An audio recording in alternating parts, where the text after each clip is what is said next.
결혼 10년 그 모든 게 사기였다면요? 밤늦게 퇴근한 남편. 집 문을 열자마자 아내는 코를 막습니다. 냄새 나니까 신발장에 있어. 그리고 작업복은 쓰레기 봉투에 넣어. 같이 살고 아이도 있고 부부인 줄 알았습니다. 하지만 남편이 연소득 2억에서 막노동자로 떨어지자 아내는 이렇게 말합니다. 돈 없는 남편은 남편도 아니야. 그리고 어느 날 남편은 자신의 아이로 믿었던 딸이 진자가 아닐 가능성을 마주하게 됩니다. 과연 이 가족에게는 어떤 충격적인 진실이 숨겨져 있었을까요? 오늘 한 남자의 사랑과 신뢰가 완전히 부서지는 순간을 함께 목격하시죠. 안녕하세요. 사연은 계속된다입니다. 오늘의 이야기를 시작하겠습니다. 이야기는 10년 전, 내 인생이 한창 빛나던 때로 돌아간다. 나는 연 매출 2억, 스스로도 제법 잘 나간다고 생각하던 강도혁이었다. 그때 나는 결혼을 현실적으로만 생각하던 남자였다. 사랑은 사치라고, 믿음은 비즈니스만 못하다고 여겼다. 하지만 그녀는 그 모든 걸 뒤흔들었다. 안녕하세요. 저 연락 기다렸어요. 처음 만난 장소는 강남의 한 카페였다. 소개팅이라는 이름으로 아는 지인에게 억지로 떠밀려 나간 자리. 그런데 눈앞의 여자는 마치 내가 나타나기만을 기다리던 사람 같았다. 여자의 이름은 나르사. 기이한 이름이었다. 하지만 한국어는 너무나 자연스러웠다. 자리에서 일어난 지 얼마 지나지 않아 그녀는 내게 말했다. 우리 사귀어요. 농담인지 진심인지 나는 판단할 수 없었다. 그러나 그녀는 진심이었고 나는 흔들렸다. 사귀고 나서부터 문제는 시작됐다.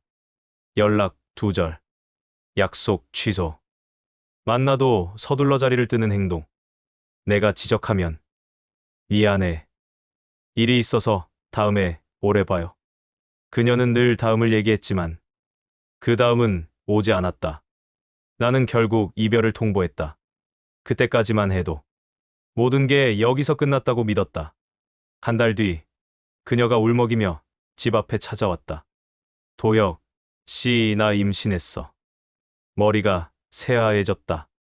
내가 상상하던 모든 삶이 뒤틀렸다. 확실해? 내 아이가 맞아? 그걸 왜 물어요? 당신 아이 맞지? 그녀는 오히려 분노했다. 나는 죄인이 된 기분이었다. 그래. 책임지자. 도망치지 말자. 나는 결혼을 결정했다. 지금 생각하면 그때가 파멸의 시작이었다. 상견례 당일 식당 문 앞에서 나르사가 갑자기 내 팔을 움켜쥐었다. 사실 우리 가족 한국 국적 아니야. 그녀의 가족이 모두 외국인이었다는 사실을 단 한 번도 말한 적 없었는데 나는 당황했지만 그녀의 눈빛엔 두려움이 가득했다. 그래 뭐 상관없지. 자리를 들어서자 예비 장모 알마가 활짝 웃으며 말했다. 아유, 우리 사위 드디어 만나네. 한국말. 너무나 유창했다. 잠시나마 불안이 사라질 뻔했다. 하지만 뒤이어 터진 말이 나를 얼어붙게 했다. 사위, 젊을 때 신혼 분위기 좀 나게. 애는 수술해서 하나만 낳아요? 순간 숨이 막히는 것 같았다. 저희는 아이 때문에 결혼합니다. 그렇게는 못합니다. 알마의 표정이 굳었다. 그 어색한 기운이 앞으로 다가올 지옥의 전조였다는 걸. 그때 나는 몰랐다. 출산 예정일보다 2달 빨리 태어났음에도 우리 딸 하유는 3.9kg의 건강한 거구였다. 예정일이 잘못된 건 아닐까요? 정상입니다. 아버님. 의사는 대수롭지 않게 말했다. 하지만 나는 대수롭지 않게 넘길 수 없었다. 게다가 출산 후 얼마 지나지 않아 집 근처에서 탈색한 남자를 자주 봤다. 여기 여자친구가 살아요. 그의 말. 하지만 나르사는 즉시 부정했다. 저 남자 누군데 왜 그런 말을 해? 나도 몰라. 이상한 사람이네. 눈을 피하는 그녀. 삼켜버린 의심. 육아의 전쟁 속에서 의심은 수면 아래에 잠겼다. 나의 수입은 좋았다. 아니, 좋았다 못해 과했다. 연 매출 2억을 넘기는 사업. 주변 사람들은 내가 인생의 탄탄대로를 걷는 줄 알았다. 그래서 나는 아내 나르사의 요구를 처음엔 사랑의 표현이라고 생각했다. 자기야, 이거 예쁘지 않아? 그녀는 SNS에서 본 명품백을 들이밀었다. 백 하나에 450만 원. 수입 대비 가능하긴 했다. 응, 예쁘네. 사고 싶은 거면. 내가 다 말하기도 전에 그녀는 이미 카드 번호를 입력하고 있었다. 사고 싶은 거면 사라는 내 말이 그녀에겐 허락이 아니라 의무처럼 들리는 것 같았다. 날이 갈수록 명품백은 늘어나고 신발장에는 600만 원짜리 힐들이 줄줄이 정렬되었다. 이건 지난주에 산 거랑 뭐가 달라? 내가 물으면 그녀는 코웃음을 쳤다. 그건 블랙, 이건 초코 브라운. 패션도 모르는 사람이 왜 그래? 그리고 항상 첨가되던 말. 남편이 돈 잘 벌어오는데 와이프가 이 정도 누리는 건 기본이지. 안 그래요? 근자감일까? 아니면 내가 너무 쉽게 지갑을 열었던 걸까? 월 생활비 600만 원. 엉덩이가 빠질 만큼 넘긴 금액이었지만 그녀에게는 늘 부족했다. 아이 교육도 중요하잖아. 우리 하윤이는 해외 유학 보내야 해. 조기부터 준비해야지. 하윤이는 이제 돌 지난 아기였는데 지금부터 준비해야 나중에 수월해. 우리 아이는 아무거나 시키면 안 돼. 그녀의 눈빛에는 사랑이 아니라 투자 대상을 바라보는 냉정함이 엿보였다. 그리고 문제는 늘 장모 알마가 끼어들었다는 것. 사위 돈 버는 남자가 가족을 위해 쓰는 건 당연한 거지. 입술 끝에는 비웃음이 섞였다. 우리 딸, 그동안 고생 많이 했잖아. 원 없이 써보게 좀 해줘. 원 없이. 그 말이 가장 공포스러웠다. 얼마나 써야 원이 없을까? 카드값, 알림이 뜰 때마다 나는 속이 뒤집혔다. 98만 원 해외 쇼핑, 120만 원 파리 직배송, 330만 원 온라인 명품관. 생활비 부족하다고 했잖아. 당신이 일 열심히 하면 되는 거지. 왜 나한테 짜증이야? 그녀는 한 번도 그 돈의 무게를 고민해 본 적이 없었다. 하지만 그래도 나는 믿었다. 언젠가는 달라질 거라고. 배 속에 아이가 있었으니까. 곧 태어날 딸을 위해 나는 버텼다. 그러나 사업이 흔들리기 시작했다. 주요 거래처에서 부도가 터지고 투자는 끊기고 직원들 월급 지급조차 위태로워졌다. 청천벽력 같은 소식이 연달아 들려오던 그날, 나는 나르사에게 말했다. 우리 조금 줄이자. 한동안만 절약하자. 그녀는 표정을 굳혔다. 절약. 절약이라니, 그걸 왜 내가 해야 해? 상황이 안 좋아졌어. 당분간은. 그녀가 내 말을 끊었다. 내가 벌 게 아니잖아. 남편이 나를 먹여 살리는 거지. 나는 할 말을 잃었다. 장모 알마가 이어받았다. 사위 남자 그깟 돈 좀 벌었다고. 아내한테 큰 소리야? 처음엔 잘 벌더니 이제는 겨우 이 정도로 무너지네? 알마는 내 어깨를 툭 치며 말했다. 역시 한국 남자는 믿을 게 못 돼. 우리나라 남자는 여자 굶기는 짓 안 하거든. 그 말이 나의 자존심 깊숙한 곳을 도끼처럼 찍어냈다. 그 밤 나는 혼자 사무실에 앉아 밑도 끝도 없는 숫자들과 싸웠다. 매출은 떨어지고 지출은 늘고 카드값은 산더미처럼 쌓였다. 나는 내 얼굴을 모니터에 비추며 중얼거렸다. 이게 가족이라는 건가? 그러다가 문득 또 다른 목소리가 들렸다. 내가 선택했잖아. 며칠 뒤 나는 사업을 정리하기로 했다. 그리고 집에 돌아온 날 나르사는 말 대신 웅크린 눈빛으로만 날 바라봤다. 그 눈빛 안에 두려움도 슬픔도 없었다. 역겨움, 그리고 경멸. 그래서 이제 뭐? 당신 얼마 벌어오는 건데? 나는 아무 말도 하지 못했다. 그녀는 가방을 들어 올렸다. 난 쓰레기 냄새 맡아가며 살 생각 없어. 이제부터 당신 옷, 아이 옷이랑 같이 빨지 마. 그녀의 마지막 말이 내 마음을 갈기갈기 찢었다. 돈 없는 남편은 남편도 아니야. 그리고 나는 드디어 깨달았다. 그들이 사랑한 건 나가 아니라 내가 가진 것들이었다. 그 모든 사치의 날개는 결국 나를 절벽으로 떨어뜨리기 위한 속도였을 뿐이다. 사업을 정리하던 날, 사무실 문을 닫는 소리가 내 심장 속 마지막 희망까지 잠가버리는 것 같았다. 손에 남은 건 퇴직금 같은 퇴직금도 없는 쓸쓸한 종이 서류 몇 장뿐이었다. 나는 결국 막노동 현장에 나가기로 했다.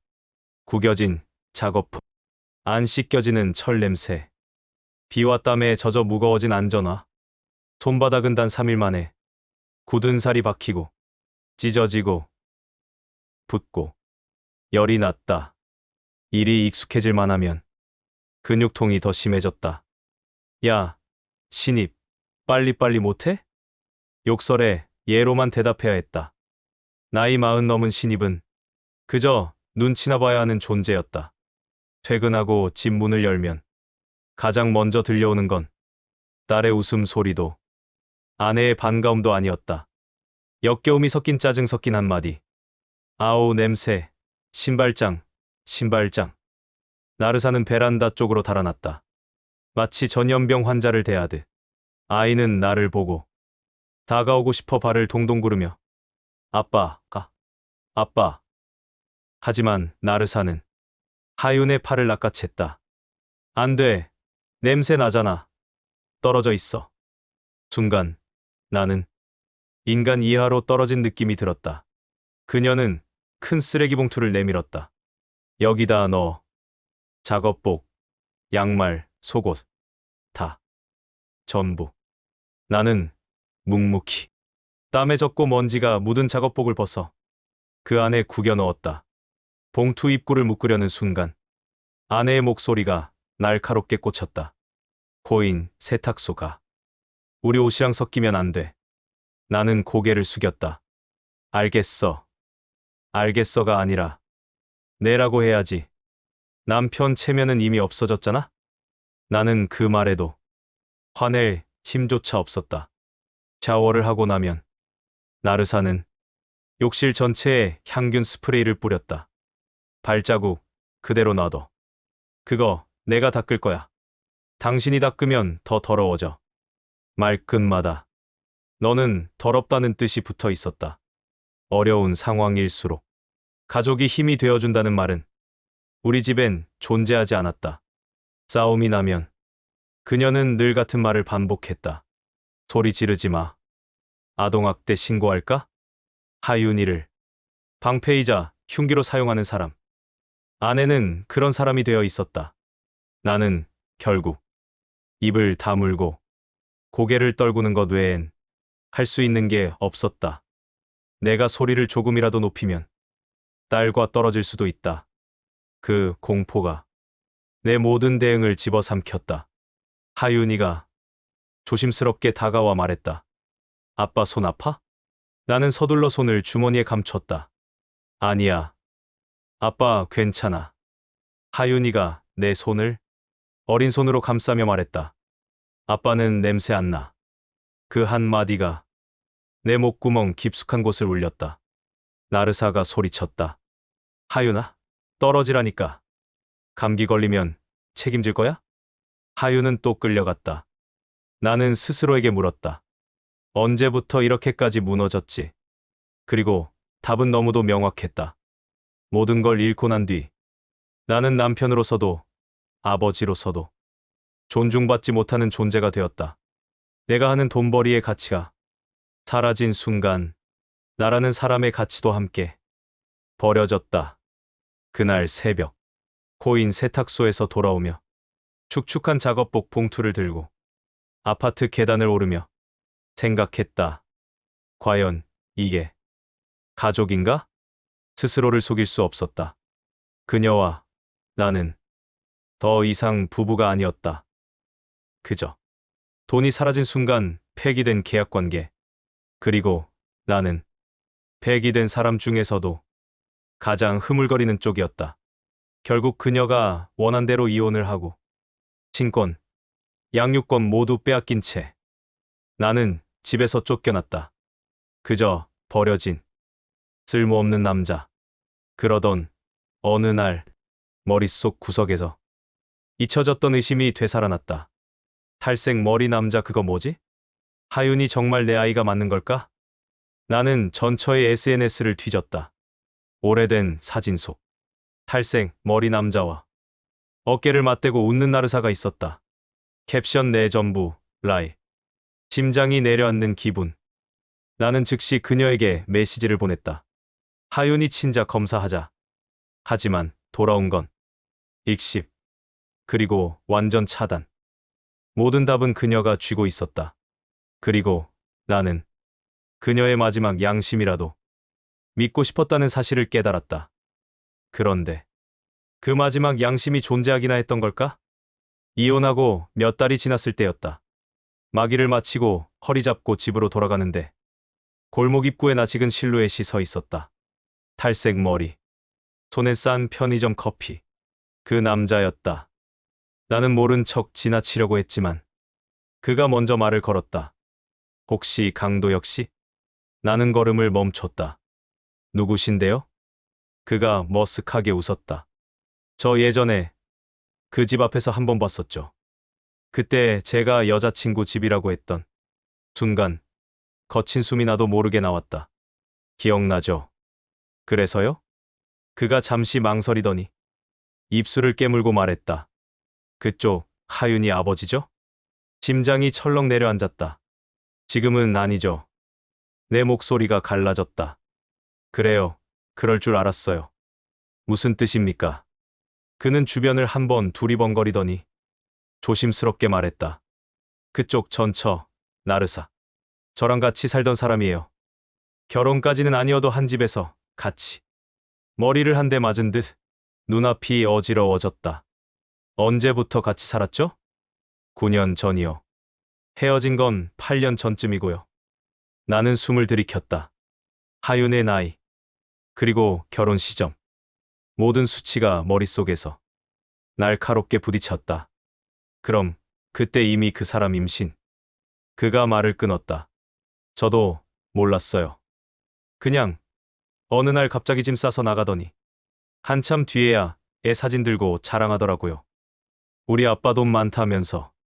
순간 내 안에서 뭔가 확실하게 끊어지는 느낌이 들었다. 더 이상 스스로를 속일 수 없었다. 집에 돌아오자 방 안 공기가 이상하게 울렸다. 벽에 걸린 낡은 시계, 침대맡에 놓인 세탁소 영수증들. 그 속에서 하윤이가 웃던 오래된 사진 한 장이 눈에 들어왔다. 돌잔치 때였다. 내가 케이크를 들고 있고 나르사는 억지 미소를 지으며 하윤을 안고 있었다. 하윤의 눈매, 입술, 손가락 모양. 어딘가 너무나도 나와 닮지 않았다. 확인하자. 나는 스스로에게 말했다. 확인하는 순간 내가 무너질 수도 있다는 걸 알면서도 그래도 이대로는 살 수 없었다. 다음 날 나는 퇴근 후 허름한 건물 4층에 작은 법률 사무소 문을 열었다. 문 안쪽에서 검은 안경을 쓴 변호사가 서류를 정리하다 고개를 들었다. 어서 오세요. 무슨 일로 오셨나요? 영화맨. 정의한 변호사라고 적혀 있었다. 나는 숨을 고르고 지금까지의 일을 쭉 이야기했다. 임신 시점. 예정일보다 2달 빠른 출산. 3.9kg의 아이. 탈색머리 남자의 존재. 이혼 후 양육. 그리고 오늘 들은 같이 살았다는 말까지. 그는 한참 동안 말없이 듣더니 조용히 물었다. 아이와의 관계를 법적으로 정리하고 싶으신 겁니까? 네. 만약 그 아이가 제 친자가 아니라면 제가 계속 양육비를 줄 이유는 없잖아요. 아니, 그 전에 제가 지금까지 속아온 거잖아요. 내 목소리가 떨렸다. 하지만 그 애는 죄가 없죠. 나는 그 말을 내뱉고 나서야 내가 아직도 하윤이를 애라고 부른다는 걸 깨달았다. 정의한 변호사가 고개를 끄덕였다. 맞습니다. 그래서 이런 사건이 가장 잔인합니다. 아이에게도 아버지에게도. 그는 서류철을 꺼냈다. 일단 친생 부인의 소송을 제기할 수 있습니다. 법원에서 유전자 검사를 명령하도록 요청할 수 있고요. 전처가 거부하면 재판부에서 불리하게 판단할 가능성이 큽니다. 제가 이길 수 있을까요? 진실이 어느 쪽인지는 재판부가 판단하겠죠. 다만 지금 말씀해 주신 정황들, 동거 사실, 임신 시기 모두 모아두면 적어도 한 번은 싸워볼 만한 사건입니다. 나는 고개를 끄덕였다. 싸워볼 만하다. 그 말이 이상하게 내 어깨를 짓누르다가도 또 한쪽에서 떠받쳐주는 기분이었다. 그러면 진행해 주세요. 도망 안 갈 겁니다. 끝까지 가겠습니다. 정 변호사가 미묘한 미소를 지었다. 이제 시작입니다. 강도혁 씨. 소장을 접수하고 며칠 뒤 전처에게 연락을 시도했다. 전화, 문자, 메신저, 메일 모두 읽지 않음이었다. 그러던 어느 날 알 수 없는 번호로 전화가 걸려왔다. 여보세요? 도혁 씨? 왜 이래요? 갑자기 소송은. 목소리의 주인공은 나르사였다. 너 드디어 전화는 받네. 양육비 잘 주다가 갑자기 친자 소송. 당신 미쳤어? 애한테 상처 줄 거야? 상처 준 건 누군데? 잠시 정적이 흘렀다. 나는 숨을 깊게 들이쉬었다. 라일이라는 사람, 알지? 소화기 너머로 숨 멎은 기운이 느껴졌다. 누구? 너랑 같이 살았던 남자. 내 나라에서 왔다는 그 사람. 너, 그 사람하고 살다가 나한테 온 거지? 그건 끝난 사이야. 끝난 사이에서 나온 아이를 축복이라고 포장해서 나한테 떠넘긴 거 아냐? 그게 무슨 병원 기록, 출산 기록, 내 SNS, 사진들 다 모으고 있어. 법원에서 보자. 그녀가 소리쳤다. 당신 진짜 악마야. 어떻게 애를 두고 그래? 나는 잠시 눈을 감았다가 조용히 말했다. 악마면 처음부터 나를 속인 쪽이겠지. 뚝. 전화는 일방적으로 끊겼다. 몇 주 뒤 재판이 시작되었다. 척. 기일. 법정 문을 열고 들어서는 순간 내 심장은 미친 듯이 뛰었다. 앞줄 왼편에 나르사와 그녀의 변호사가 앉아 있었다. 옆에는 장모 알마가 팔짱을 끼고 앉아 나를 노려보고 있었다. 심지어 그 옆에는 탈색머리 남자 라일까지 앉아 있었다. 마치 한 팀 같았다. 나는 숨을 삼켰다. 판사가 들어오고 선서와 절차가 끝나자 판사가 입을 열었다. 원고 측 진술부터 듣겠습니다. 정의한 변호사가 자리에서 일어나 차분하게 말했다. 원고 강도혁 씨는 혼인관계 중 출산한 자녀 하윤 양이 자신의 친자가 아님을 주장하며 친생 부인의 소를 제기하였습니다. 주요 근거로는 임신 시기의 불일치, 출산 예정일 대비 과도하게 큰 체중, 피고의 과거, 동거인과의 관계, 피고 측이 혼인 전 사실을 숨긴 점 등을 제시합니다. 판사가 고개를 끄덕이고 피고 측을 바라보았다. 피고 측 입장은 어떻습니까? 나르사의 변호사가 일어났다. 피고 나르사 씨는 원고의 주장을 전면 부인합니다. 지금까지 원고는 아버지로서 양육비를 지급해왔고 하윤 양 역시 원고를 아버지로 알고 있습니다. 지금 이 소송은 아이에게 돌이킬 수 없는 상처를 주는 비인도적 행위입니다. 알마가 그 말을 듣고 작게 코웃음을 쳤다. 판사가 내게 물었다. 원고, 직접 하실 말씀 있습니까? 나는 자리에서 일어났다. 네. 법정의 모든 시선이 내게 꽂혔다. 저는 도망친 적 없습니다. 돈이 있을 때나 막노동을 할 때나 아버지라고 믿었기에 양육비를 줬습니다. 하지만 이제 제가 속았을지도 모른다는 사실을 알게 됐습니다. 저는 진실만 알고 싶습니다.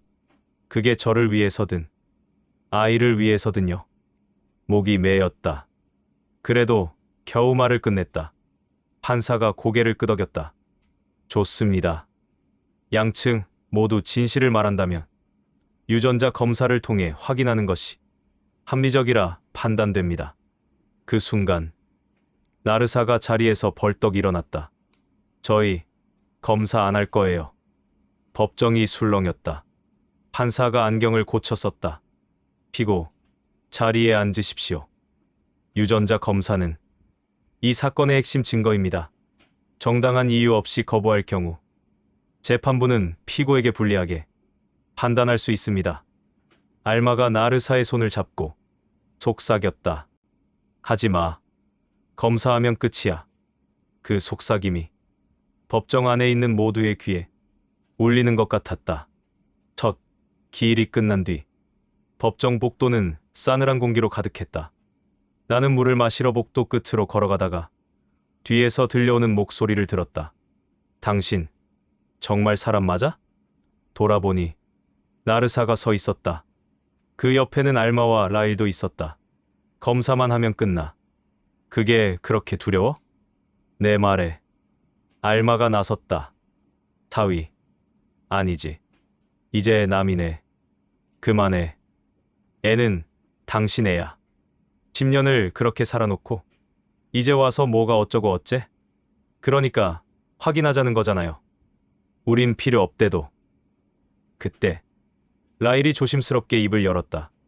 나르사. 검사하는 게 맞는 것 같아. 나르사가 그를 노려보았다. 너까지 왜 그래? 나도 알고 싶어. 그 애가 내 피인지 아닌지. 알마가 욕설을 내뱉으며 라일의 어깨를 밀쳤다. 다들 미쳤어? 우린 이렇게 사는 게 제일 이득이야. 그 말에 내가 피식 웃어버렸다. 그래. 드디어 나오네. 알마가 나를 노려보았다. 당신 같은 한국 남자들은 다 똑같아. 돈 있을 땐 잘해주다가 힘들어지면 도망가려고 해. 도망가려는 건 지금 검사 거부하는 쪽 같은데요? 잠시 서로의 눈빛이 부딪혔다. 그때 재판 담당 실무관이 나와 우리 쪽을 불렀다. 유전자 검사 관련 서류 나왔습니다. 양측 서명하시고 병원 일정 잡으세요. 나라사와 알마가 서류를 보는 순간 얼굴이 찌푸려졌다. 결국 나르사는 서명란 앞에서 펜을 들고 한참을 서 있다가 턱을 앙 다물고 서명했다. 쨍. 그 한 회기. 우리 세 사람의 인생을 갈라놓는 소리처럼 느껴졌다. 검사 당일 나는 마치 피고인처럼 손을 떨며 병원 문을 열었다. 하윤이도 함께 왔다. 생각보다 훌쩍 커 있었다. 아빠다. 아이 눈이 순간 반짝였다가 멈칫했다. 나르사가 옆에서 말했다. 인사해. 아빠야. 그 말이 이상하게 들렸다. 이제 와서 아빠? 하윤아. 나는 조심스럽게 아이에게 다가갔다. 괜찮아. 그냥 살짝 피만 뽑는 거래. 아빠도 아파요? 응. 아빠도 같이 할 거야. 아빠라는 말을 입 밖으로 꺼내는 게 이렇게 고통스러울 줄 몰랐다. 피를 뽑는 동안 하윤은 눈을 꼭 감고 있었다. 작은 손이 떨렸다. 나는 그 손을 본능적으로 잡았다. 따뜻했다. 10년 동안 내가 잡아온 딸의 손이었다. 제발. 아이를 위해서는 내 아이가 맞는 게 나을지도 모르겠다는 비겁한 생각이 스쳤다. 하지만 진실은 단 한 가지였다. 며칠 후 변호사 사무실의 결과지가 도착했다. 정의한 변호사가 봉투를 펼쳐보고 잠시 눈을 감았다. 말씀드려야겠죠. 내 심장이 쿵 내려앉았다. 결과가 나왔습니까? 그가 천천히 고개를 끄덕였다. 네. 친자관계 부존재. 확률 0.0 0%. 그 한 문장이 내 머릿속에서 울렸다. 0.0%. 0이 아니라 0.0. 한 톨의 가능성도 없다는 뜻. 나는 웃음인지 울음인지 모를 이상한 소리를 냈다. 그렇죠. 뭐, 그럴 줄 알았어요. 손이 덜덜 떨렸다. 정의한 변호사가 조용히 말했다. 이제 법적으로는 하윤 양과의 친자 관계를 부인할 수 있습니다. 이미 지급하신 양육비에 대한 반환 청구도 가능합니다. 그럼 아이와 저는 이제 남인가요? 그가 잠시 고민하다 말했다. 법적으로는 그렇습니다. 하지만 관계는 당신이 선택해야죠. 최종 기일. 법정안은 더 이상 긴장보다 피곤이 가득했다. 판사는 유전자 검사 결과를 확인하고 조용히 판결을 내렸다. 원고 강도혁과 하윤 양 사이에 친자 관계가 존재하지 않음이 확인되었습니다. 이에 따라 가족관계 등록부에서의 부자 관계는 말소 조치하며 이미 지급된 양육비 중 일부를 피고는 원고에게 반환할 의무가 있습니다. 판사 망치 소리가 텅 하고 울렸다. 나르사는 고개를 푹 숙이고 있었다. 알마는 이를 악물고 나를 향해 쏘아보고 있었다. 라일은 아무 말도 하지 못한 채 손만 비비고 있었다. 법정 밖으로 나오는데 실무관이 내게 조용히 말했다. 하윤 양, 대기실에 있습니다. 마지막으로 얘기하시겠습니까? 피고 측에서 허락했습니다. 나는 숨을 삼켰다. 문고리에 손을 올리는 순간 손이 얼음처럼 차가워졌다. 문을 열자 작은 등 뒤가 보였다. 하윤이었다. 의자에 앉아 발을 흔들며 바닥을 보고 있었다. 문이 열리는 소리에 아이가 돌아보았다. 아빠. 그 한마디에 나는 주저앉을 뻔했다. 하윤아. 나는 겨우 웃는 얼굴을 만들었다. 오늘은 학교 안 갔어? 응. 엄마가 오늘 중요한 날이라고 해서. 아이는 상황을 어느 정도 눈치채고 있는 듯했다. 있잖아, 아빠. 응. 이제 아빠 아니게 되는 거야? 숨이 막혔다. 누구도 그 말을 어린아이 입에서 듣게 될 거라고 가르쳐 주지 않았다. 나는 천천히 고개를 저었다. 법에서 뭐라고 하든 하윤이한테 나는 그래도 그냥 아빠였어. 과거형이 되어버린 단어. 아버지. 그럼 나쁜 아빠야? 아니야. 나는 즉시 말했다. 아빠가 나쁜 게 아니라 어른들이 너한테 너무 많은 거짓말을 한 거야. 하윤의 눈이 흔들렸다. 엄마가 아빠 욕 많이 했어. 그래도 아빠가 좋았어. 그 말에 나는 입술을 깨물었다. 미안하다, 하윤아. 아빠가 많이 약해서 너를 지켜주지 못했어. 나는 더 이상 버티지 못하고 눈물을 떨어뜨렸다. 아이가 조심스럽게 물었다. 그럼 가끔 볼 수 있어? 그 질문에 내 안에서 서로 다른 두 목소리가 싸웠다. 보지 마라. 그래야 아이가 빨리 적응한다. 그래도 내가 아빠였잖아. 나는 결국 정답을 고르지 못했다. 대신 솔직하게 말했다. 아빠도 잘 모르겠다. 근데 너무 보고 싶으면. 나는 주머니에서 작은 종이를 꺼냈다. 거칠게 접힌 메모 위에 내 새 번호를 적어 아이 손에 쥐어줬다. 이걸 꼭 숨겨둬. 정말 힘들 때 한 번만 생각해. 하윤은 종이를 꼭 쥐었다. 응. 그리고 아빠가 한 가지만 약속할게. 아이 눈이 나를 바라봤다. 지금까지 있었던 일들 절대 내 잘못 아니야. 단 한 톨도. 알겠지? 아이 눈에서 눈물이 주르륵 흘렀다. 그 순간 문이 벌컥 열리며 나르사가 들어왔다. 됐어? 그녀는 하윤 손을 확 낚아챘다. 이제 가자. 엄마. 하윤은 뒤를 돌아봤다. 나르사가 나를 노려보며 말했다. 만족해? 원하는 거 다 얻었잖아. 이제 우리 인생에서 꺼져줘. 나는 대답하지 않았다. 대신 하윤을 향해 작게 손을 흔들었다. 잘 있어. 하윤아. 아이의 입술이 떨렸다. 잘 있어요, 아빠. 그 말을 끝으로 문이 닫혔다. 시간은 흘렀다. 양육비 반환 소송은 일부 승소로 끝났다. 돌려받은 돈은 생각보다 많지 않았다. 하지만 그 돈이 중요한 건 아니었다. 나는 여전히 마기를 했다. 그 사이 허리는 더 굽고 손마디는 더 굳어졌다. 밤마다 나는 한 장의 사진을 꺼내본다. 돌잔치 사진도 가족 사진도 아니었다.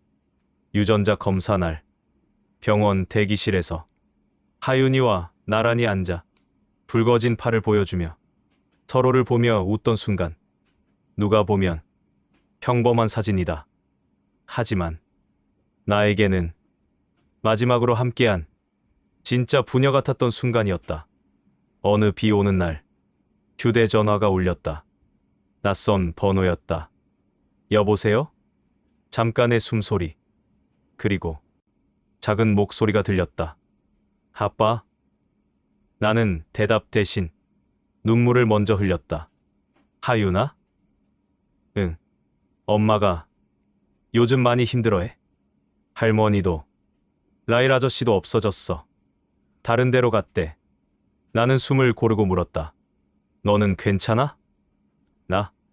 나 괜찮은 척하고 있어. 작은 웃음 뒤에 숨겨진 눈물이 느껴졌다. 있잖아, 아빠. 피는 안 섞였어도 그 말이 끝나기도 전에 나는 말했다. 그래도 넌 내가 사랑했던 딸이야. 잠시 침묵이 흐른 뒤 하윤이 조용히 웃었다. 나도 아빠라고 부를 사람이 한 명이라도 있다는 게 좋아. 나는 창밖을 바라봤다. 비가 유리창을 두드리고 있었다. 하윤아. 응? 언제든 힘들면 전화해. 법도, 피도, 세상무. 너한테 뭐라고 해도 난 내 편 할 거야. 그건 법원도, 서류도, 피검사도 막을 수 없는 약속이었다. 하윤이 작게 웃으며 말했다. 알겠어요, 아빠. 전화가 끊긴 뒤 나는 한참 동안 휴대폰을 쥔 채 서 있었다. 양심. 마지막 양심. 나는 이제 안다. 그들의 양심은 끝까지 나를 속이기 위해 쓰였지만 내 마지막 양심은 아이를 향해 있었다. 그리고 그 아이가 언젠가 완전히 자기 인생을 선택할 수 있을 때까지 나는 멀리서라도 조용히 지켜볼 것이다. 내 피는 아니지만 내 인생의 가장 큰 상처이자 가장 큰 사랑이었던 그 아이를 결국 유전자 검사 결과 남편과 딸은 피 한 방울 섞이지 않은 남남이었습니다. 10년 동안 아버지를 연기해온 남자에게 아내가 한 마지막 말. 원하는 거 다 얻었잖아. 이젠 우리 인생에서 꺼져줘. 하지만 그 남자는 한 가지를 얻었습니다. 진실. 그리고 아이를 향한 흔들리지 않는 마음. 피는 안 섞였어도 내가 사랑했던 딸이었다. 이 남자, 당신이라면 용서할 수 있습니까? 그리고 이 이야기는 당신의 집과 얼마나 멀리 떨어져 있을까요? 여러분이라면 이 남자를 어떻게 위로하시겠습니까? 댓글로 남겨주세요. 구독과 좋아요는 새로운 이야기를 만드는 힘이 됩니다. 당신의 가정은 정말 안전하십니까?